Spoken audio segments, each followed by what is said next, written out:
Gautam Das ready for new assignment. একটা আগ্নেয় অস্ত্র হাতে নিয়ে তাক করা ছবি, যে ছবিটা কালীঘাটকে কাঁপিয়ে দিয়েছিল। তারপর কি হয়েছিল?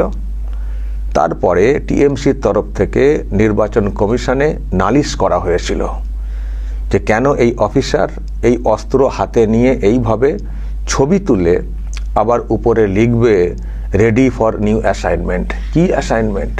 আর এটা কি উনি করতে পারেন? সার্ভিস রুলে কি এইসব চলে?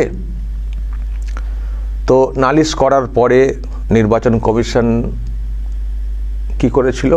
সাসপেন্ড করেছিল একটা গ্রাউন্ড ভেবে করেছিল।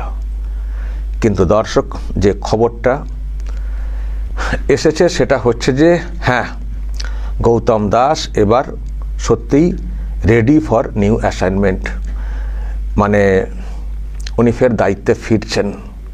ওনাকে যে সাসপেন্ড করা হয়েছিল সেই সাসপেনশন প্রত্যাহার করে নিয়েছে নতুন সরকার। প্রিয় দর্শক, আমি শফিকুল ইসলাম এবং আপনারা দেখছেন আরামবাগ টিভি। আমি দর্শক এই ছবিটা নিয়ে যেদিন ওই সাসপেন্ড করা হলো, আমি একটা ভিডিও করেছিলাম। আমি সেখানে বলেছিলাম যে দেখুন, হাতে একটা অস্ত্র নিয়ে তাক করে আছেন। এই অস্ত্র কার অস্ত্র বা কেন করছেন, কেন করেছেন, এইসব নিয়ে হয়তো প্রশ্ন উঠতে পারে, সার্ভিস রুল নিয়ে হয়তো প্রশ্ন উঠতে পারে। কিন্তু আমার কোথাও মনে হচ্ছে যে উনি যেটা ছেড়েছেন সোশ্যাল মিডিয়াতে, এটা হচ্ছে তাদেরকে খানিকটা সতর্ক করা যারা দুষ্কৃতী। কারণ ভোট হয়েছে, কাউন্টিং আছে, তখনও কাউন্টিং বাকি আছে। তো মানে একজন অফিসার সম্পর্কে যদি ভয় থাকে না, একজন অফিসার সম্পর্কে যদি ভয় থাকে, দেখবেন পুলিশ কি সব জায়গায় কি লাঠিচার্জ করে? পুলিশ কি সব জায়গায় কি গুলি চালায় বা মারধর করে? কি পুলিশ কি করে? ভয় দেখায়। পুলিশের যে উর্দিটাই তো দেখবেন ভয়ের কারণের ব্যাপার। যদিও এর সরকারের আমলে পুলিশেরও তো দেখছিলেন কি হালটা হয়েছিল। তো পুলিশ সবসময় চেষ্টা করে সতর্ক করতে, মানে ভয় দেখিয়ে নানানভাবে, কথার মাধ্যমে, আচরণে এসব চেষ্টা করে পুলিশ। একান্ত না হলে তারপর লাঠি বা গুলি ইত্যাদি। তো উনি যেটা করেছেন, আমার কথা মনে হয়েছিল যে সার্ভিস রুলে হয়তো বাধা থাকতে পারে যে এইভাবে পোস্ট করা অমক তমক, কিন্তু ওনার যে উদ্দেশ্যটা সেটা আমার কোথাও মনে হয়েছিল উনি ওই সেকশনকে কার্যত হুঁশিয়ারি দিয়েছিলেন বা সতর্ক করেছিলেন, বেশি পাকামো করতে এসো না। যেহেতু তখনও কাউন্টিং বাকি আছে, মাঝখানে আরও সব চলছিল, টিএমসির তরফ থেকে নানান সব বক্তব্য মন্তব্য চলছিল, ঘেরাও করা, জড়ো হওয়া হচ্ছিল না, জড়ো হতে হবে কাউন্টিং সেন্টারের আশপাশে। ফলে আমার কথা মনে হয়েছিল যে উনি যেটা করতে চেয়েছেন, একটা শান্তি শৃঙ্খলা বজায় রাখার জন্যে এই ছবির মাধ্যমে একটা বার্তা যে বেশি পাকামা করতে এসো না, মানে খেলা হয়ে যাবে। যাই হোক, আমি কোনো একটা নিশ্চয়ই বুঝতে পারছেন আমি কি বলতে চাইছি। তো ওনার এই পোস্টের মাধ্যমে উনি যে নিজেকে বিরাট মানে হিরো মনে করছেন বা অমক তমক, সেরকম কিছু না। আমার পরিষ্কার যেটা আমার কাছে এসেছিলাম সেটা বলেওছিলাম যে ওনার এই বার্তা হতে পারে সার্ভিস রুলে হয়তো এটা নেই, মানে পোস্ট করে ফেলেছেন, কিন্তু পোস্টটা যে করেছেন এতে তো অ্যাটলিস্ট একটা ভয় তো দেখানো গেছে। আরে ভয় না পেলে টিএমসি কি নালিশ করতো নাকি? এই যে টিএমসি নালিশটা করেছিল কমিশনে, কি জন্য করেছিল? ভয় পেয়ে গেছিল টিএমসি। দুটো কারণ, একটা হচ্ছে এইরকম তাক করে যদি ছবি দেন তাহলে ওই গুন্ডা যাদেরকে দিয়ে কাউন্টিং ইত্যাদি করার চেষ্টা হবে তারা ভয় পাবে। আর একটা ভয় দর্শক আমার কোথাও মনে হয়েছিল যে এই কালীঘাট ওসি হিসেবে গৌতম দাস যেভাবে কাজ করছেন, এবং নিশ্চয়ই তো আপনাদের মনে আছে ভোটের দিনে মমতা ব্যানার্জির ভাই উনি একটা জায়গায় মানে কয়েকজন লোককে নিয়ে জড়ো করে বসছিলেন ওনার এরিয়াতে। তো এখন ভোটের দিনে তো এরকম তো জড়ো করে তো বেশি লোক তো বসা যায় না, তো না। তো মমতা ব্যানার্জির ভাই, মুখ্যমন্ত্রীর ভাই, তো কি হয়েছে, এই কালীঘাট ওসি গৌতম দাস উনি সেখানে গিয়ে দেখুন মানে কীভাবে সব হটিয়ে দিয়েছিলেন। আমার মনে হয় এই সব দেখে শুনেও আরও অন্য ভয় কাজ করছিল, তাহলে কাউন্টিংয়ের পর কি হবে যদি হেরে যায়। আমার মনে হচ্ছে কোথাও, আমি দর্শক ব্যাখ্যাতে আসছি। দেখুন সেদিন কি ধরনের মানে কাজ করেছিলেন গৌতম দাস ভোটের দিনে। চারজনের বেশি কথা বলছেন, বুথের কাছে, বুথের বাইরে, হ্যাঁ বুথ নেই আমি বুঝতে পারছি, কিন্তু 4 জনের বেশি বড় না। আজকে কোনো অফিসেই 4 জনের বেশি থাকবে না আজকে, এটা একদম ইলেকশন কমিশনের নিয়ম। আর যেহেতু 144 4 জনের বেশি কোথাও কেউ থাকবে না আজকের দিনে।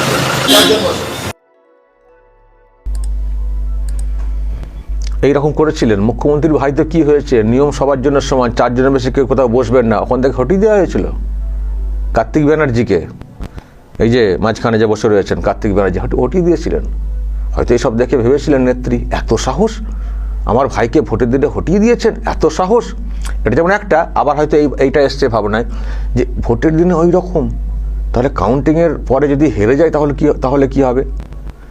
এক হচ্ছে ওনাকে না সরালে আমার বাহিনী ভয়ে থাকবে, তাদেরকে অ্যাক্টিভ রাখতে হবে। আর ওইটাও যে আফটার ইলেকশন হেরে গেলে যখন উনি আমার ভাইকে রাস্তা থেকে হটিয়ে দিয়েছেন, হতে পারে নিয়ম, তো কী হয়েছে, আমার ভাই তো, আমি তো মুখ্যমন্ত্রী, আমার ভাইকে হটিয়ে দিয়েছেন, তাহলে যদি আমি বিপদে পড়ি তাহলে আমি কাকে ফোন করব? কালীঘাট থানার ওসি তো।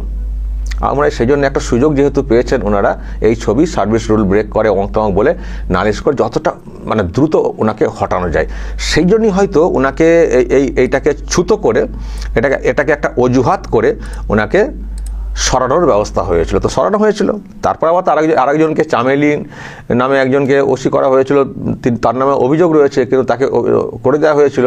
সেটা নিয়েও আমরা খবর করেছিলাম যে চামেলি তো আবার রাজ্য সরকারের একেবারে তৎকালীন শাসকের একেবারে ঘনিষ্ঠ, তার ব্যাখ্যা আমরা দিয়েছি। আবার সেটা নিয়ে বিতর্ক ওঠার পর তাকেও সরানো হয়েছিল।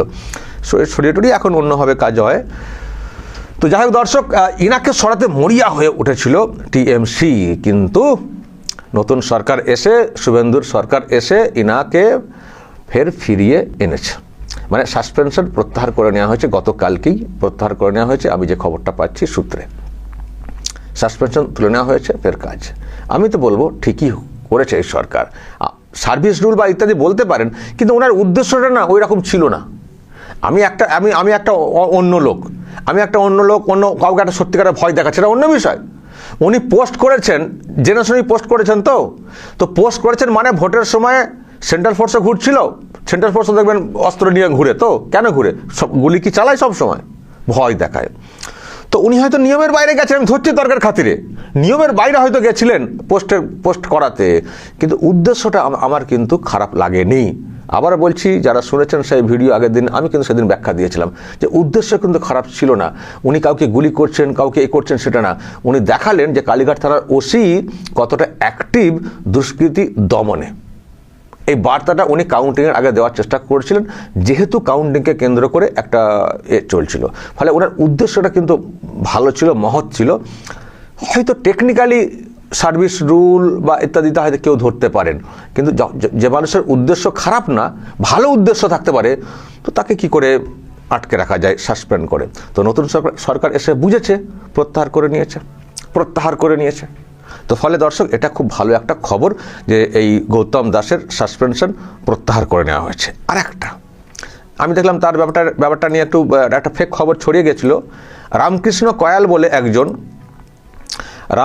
কয়াল বলে একজন তিনি একজন পুলিশের কনস্টেবল, নিশ্চয় মনে আছে, আমি তার খবর আমি তার খবরটা একবার পড়েছিলাম। উনার অনেক আক্ষেপের জায়গা বলেছিলেন যে পুলিশ ডিপার্টমেন্টটা যেন সেই কেমন একটা সাম্প্রদায়িক ব্যবস্থা হয়ে যাচ্ছে আর কি, বা অন্যদিকে ঝুঁকতে ভাবানোর চেষ্টা হচ্ছে, এইসব বলে উনার কথা কিছু বলেছিলেন। দেখুন, যে কথাগুলো বলেছিলেন, আবারও বলছি, সেসব কথা প্রকাশ্যে হয়তো না বললেই পারতেন উর্দি পরে। পুলিশের সার্ভিস রুলে যে এবার পুলিশের থেকে এইভাবে ওরকমভাবে আলাদা বিভাজন হয়তো করা যায় না, বলা যায় না, নাই বলতে পারতেন।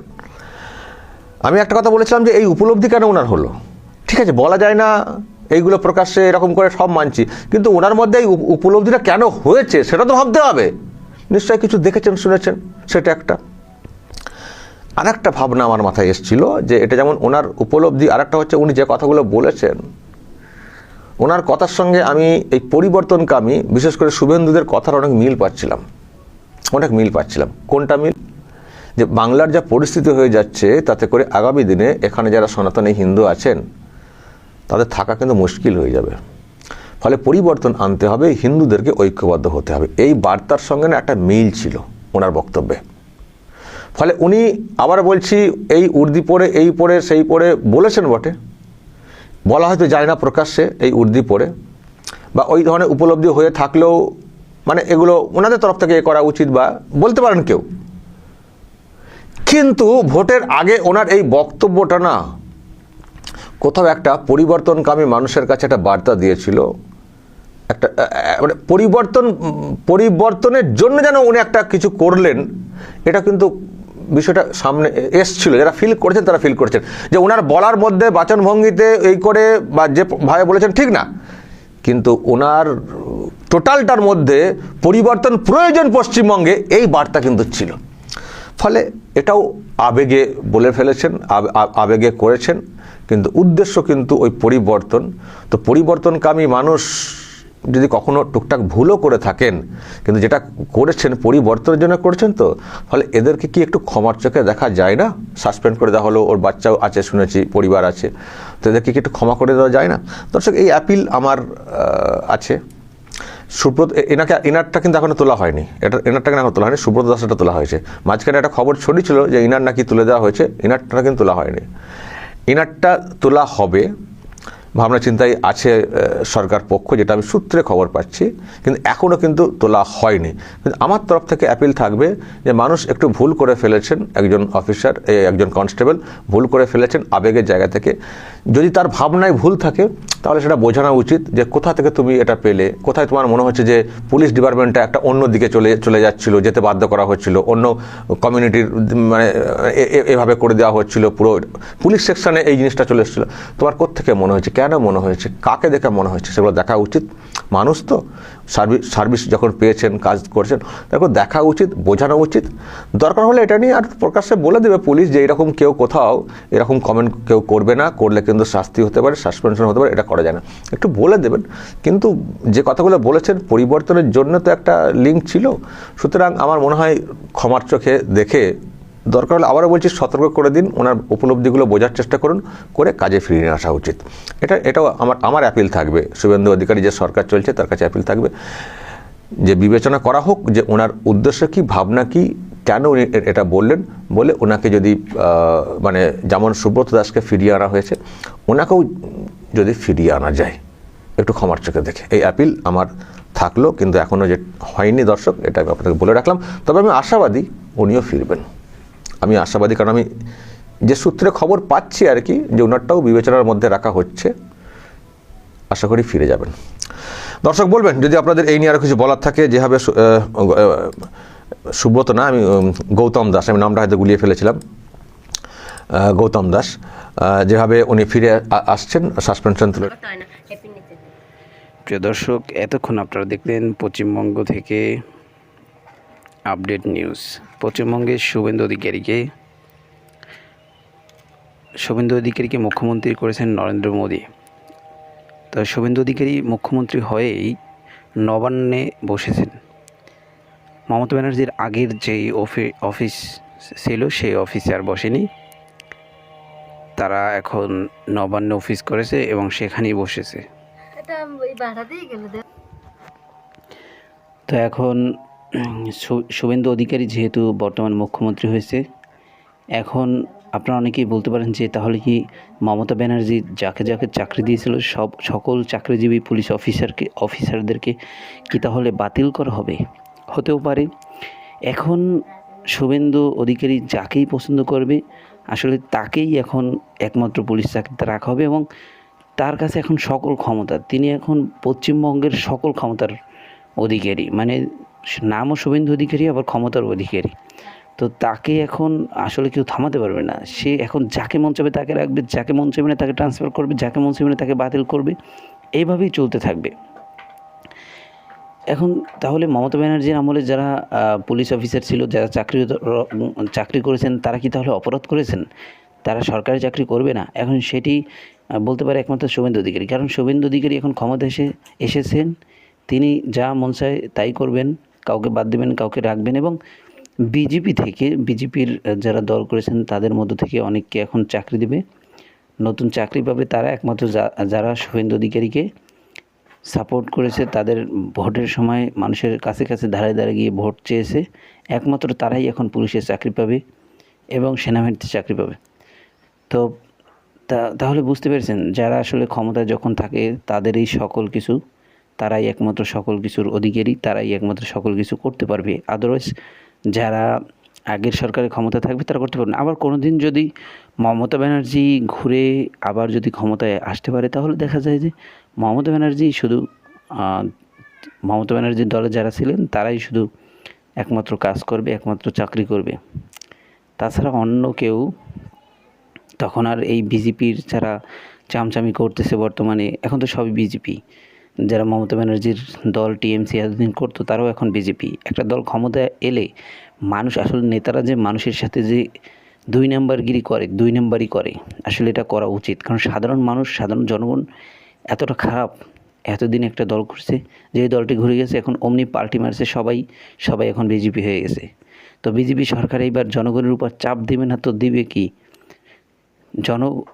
একদম নেতারা ঠিক কাজ করে, নেতারা যা করে সাধারণ মানুষের ভালোর জন্য করে, সাধারণ মানুষকে দৌড়ের উপর রাখে এবং চাপে রাখে।